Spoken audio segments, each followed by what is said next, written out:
So we're a couple hundred yards over from the apricot blocks, and we are in some white nectarines. Behind us is the Polar Kist, which is the first variety.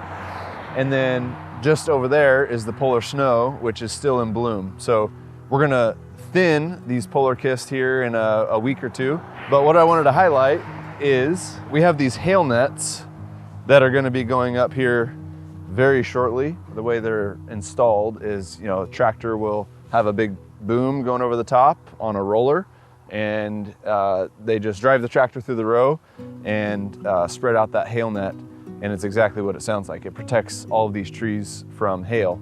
From now until, I'd say mid to late April is always, that's kind of the danger zone for a hail season. Hail will decimate the fruit on the tree, and the reason being, this fruit is extremely delicate. So if a piece of hail comes and nicks it, especially as it gets a little bit bigger than this, that turns into a scar, and as the fruit grows, so does the scar, and turns into a piece of fruit that's not within number 1 grade. So these hail nets not only save the farmer, but they also save our ability to give our customers, our retailers and wholesalers, continual supply throughout the whole season. So again, this is the Polar Kist variety, and I would say, in about a week or two, we're gonna be able to start thinning these. It's kind of cool to see the blossoms, and then see what, we're really just starting to be able to see what kind of fruit we have in here.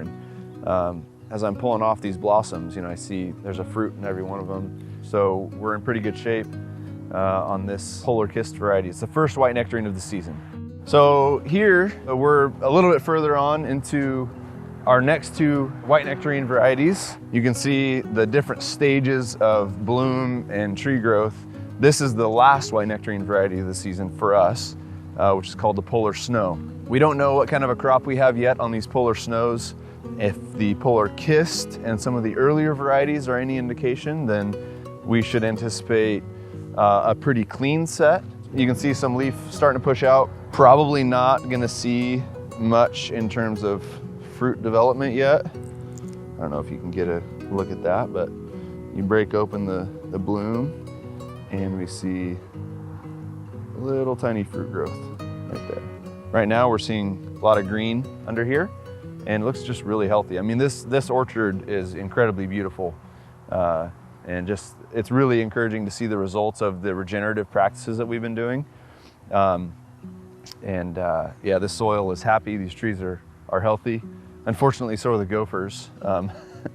It brings about some different difficulties in pest management and whatnot, but it's just a sign of the health of this orchard is really strong.